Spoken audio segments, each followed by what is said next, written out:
Erev Tov, Rabbi. Tomorrow we have Tisha B'Av, so that means we have to know a few things, how to do everything.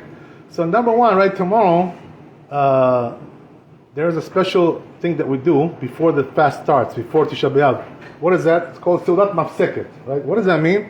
It's the last meal that you eat before the tzom, before the Tanit. It's called Seudat Mafseket. So what's the difference between this Seudah and the other Seudot?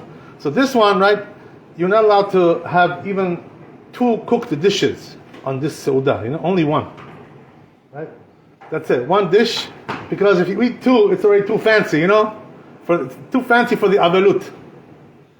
So, some people have a custom, we know what they do, right? They eat, some bread with an egg, right? And that's it, right? One little bread, little egg, right? And that's good. Only one dish, only one cooked dish, an egg. The bread doesn't count, so it's okay. You're allowed to have bread also, right? Seudah. There's no Seudah without bread.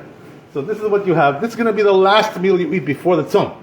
This is called Seudat Mafseket. But the one you have before that, you can have a normal, right? Normal Seudah, right? Except one thing, right? You're not allowed, the truth is, right, that there's a difference. All 9 days we're not eating meat, right? Because of this minhag.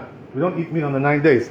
But according to halacha, right? Seudat Mafseket, it's even more stringent. It's not a minhag. It's according to the Chachamim. The rabbis made a takana not to eat meat on Seudat Mafseket. So if a person, it says in the Talmud, if a person eats meat on Seudat Mafseket, he won't see, right, the Geula. He won't be zocher because he's not doing the abelut.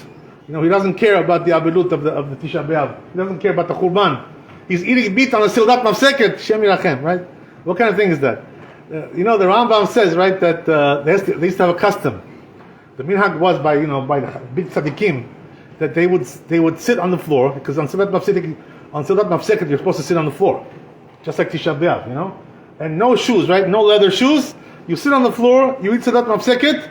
So the Rambam says what they would do is they would sit like in a very bad place in the house, on the floor, like between the gas, and the oven, right? A dirty place, and they would eat over there. Some bread, just some stale bread, not even fresh bread, stale bread, old bread, and they would dip it in ashes, something like that, and they would eat that. That was the Seudat Mafseket. This is Chassidut, we're not obligated to do like that. But that's what the Rambam says, right? He says, that's always what we did, the Rambam says, when we had Seudat Mafseket, like that. But it doesn't matter, we're not doing like that. Okay, whatever, but the truth is, as we said, you're not allowed to have 2 cooked dishes, only one. So eat some eggs, right, or whatever. You have something, some vegetables, I don't know, whatever you're having, right? Some cooked stuff. One only, not 2, right? You cannot have eggs and also, right, rice. Asur. Too much, right? That's not mafseket. One or the other, right? Pick one or the other, whatever you like. That's the way it is, right? Okay, you get the idea. That's not mafseket. So they also say, by the way, that on Seudat Mafseket, you're not supposed to do zimun.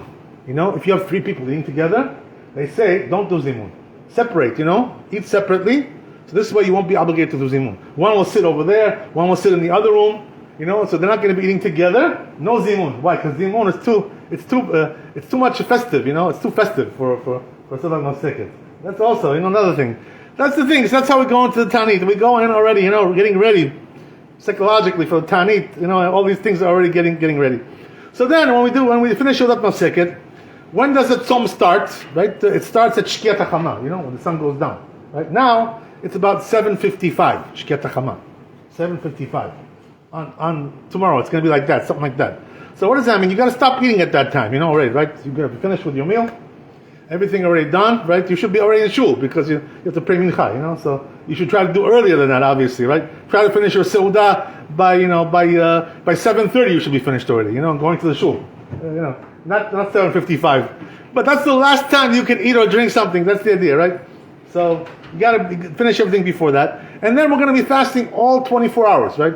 The truth is about 25 hours, altogether, right? With this and that, everything all together. So when does the fast end? When does the Tanit end? So this is in Tisha B'Av. In some ways it's like Yom Kippur, but some ways it's not. Okay, so I'll tell you which way it is and which way it's not. It's like Yom Kippur because we're fasting the whole day, not only from the morning.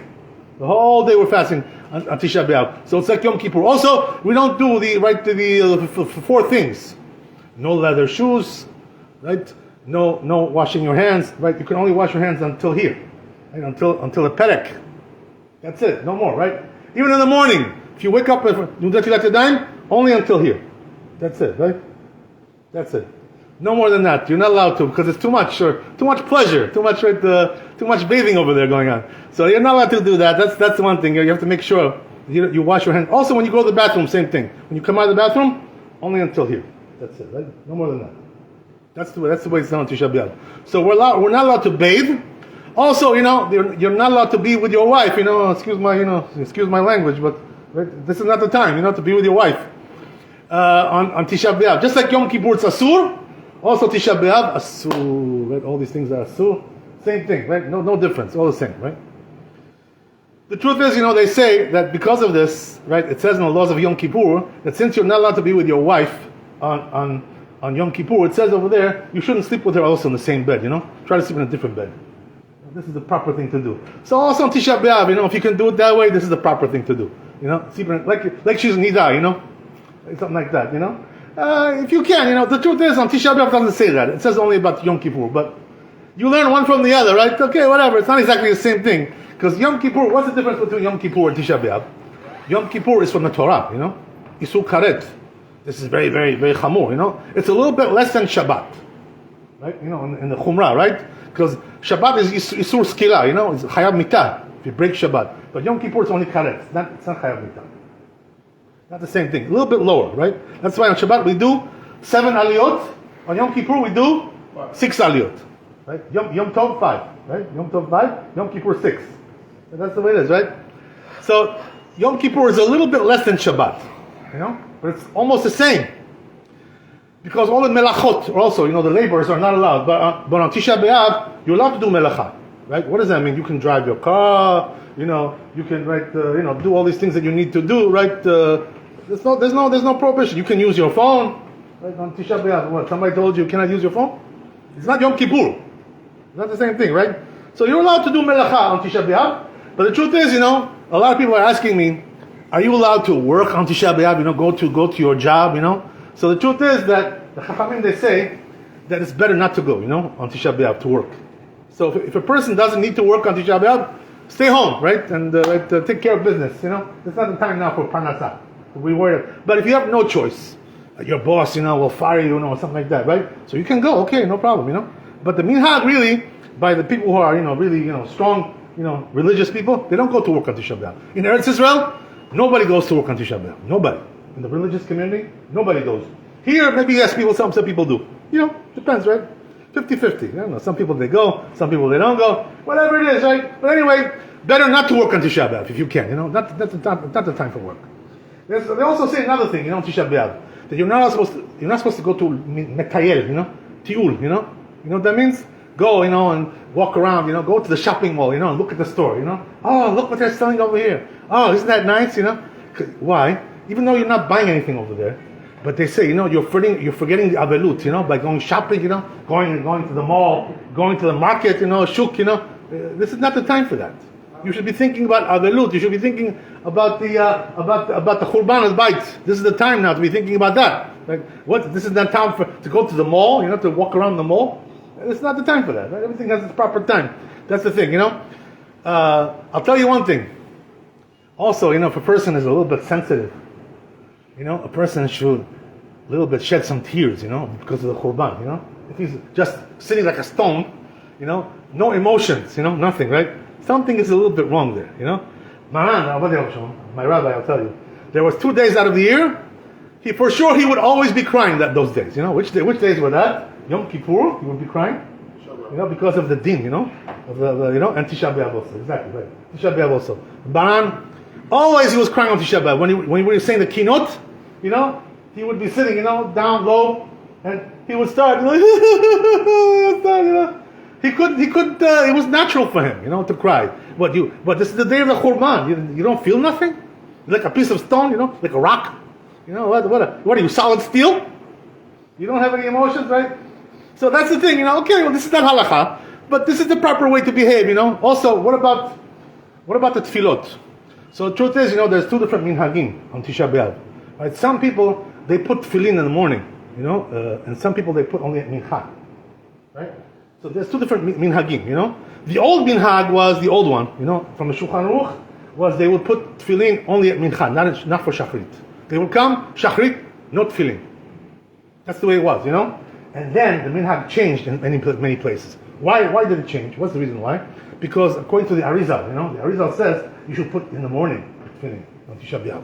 So that's why now most of the keilot in Yerushalayim, when I saw, they're all putting tefillin in the morning, on Tisha B'Av because of the Arizal. Maran also, Rabbi and his Bidyan, they were putting tefillin in the morning. So you want to do like this, you're good. You want to do like that, you're good. Nobody can say nothing to you, right? Either way, right? You want to do it in the morning, you can do like the Arizal, or if you want to do it in the afternoon, like the Maran Shulchan Aruch, you can do that too. Right? Whatever makes you happy, you can do, right? Depends also on the minhag of the place, where you play. What do they do over here? They put in the morning? I think they put on in mincha. Okay, so there's different customs, everywhere you go. But a person, whoever wants to do, in the morning to put tefillin, he has what to rely on. So either way, right? Whatever you think is good, because the Arizal says the problem is like this. When you say shachrit without tefillin, this is a big pagam. It's a big blemish, not a good thing. Not a proper thing to do like that. So that's why the Arizal says, very important to put tefillin in the morning. Okay, whatever, it's all good. When does the Tanit end? Right? So because as we said, Tisha B'Av is not from the Torah like Yom Kippur. Right? It's only the Rabbanan. So therefore, only 20 minutes after Shkia, right? So now it's going to be about 8:15, 8:20, right? The time is over. So by the time you say Arvit over here, right, or wherever you are, that's it. The Tanit is over. You can eat already. You don't have to wait till Rabbeinu Tam, 72 minutes. This is Tisha. It's the Rabbanan. Not from the Torah, Tisha B'Av. So 20 minutes is enough. Some people also here, like Ashkenazim, they do 45 minutes, 40 minutes. You don't need to do that for Tisha B'Av. You don't need. 8:15, 8:20. You're good to go, right? But one thing you have to know, when you go, right, and you finish your tanit, you're running to home, to eat something. Just remember one thing, right? You're not allowed to have basar. After Tisha B'Av goes out, no basar, right? You have to eat parv, fish, chalavi, right, something like that, right? No basar. So Shulchan Aruch says you're not allowed to eat basar all day the next day, right? Which is Wednesday. From Tuesday night until Wednesday, no basar. Why? Because this is when the Bet HaMikdash was burning. Most of the Bet HaMikdash burned on Wednesday, the day after Tisha B'Av. This is the reason why we don't eat basar. But when it comes to other things, like doing laundry, doing haircuts, and taking bathing, you're allowed to do everything after Tisha B'Av goes out. 8:15, 8:20, you can do already everything, except no basar, right? That day, right? No basar, no yain. Okay, Baruch Adonai le'olam, amen, amen. רבי חנניה בן השומר, צריך לדבר לסוכות ישראל, לפיכך הכי בא להם תורה ומצוות, שאומר לחפש למען צדקו יגדיר תורה וידיר. יקדש ורבה בלמד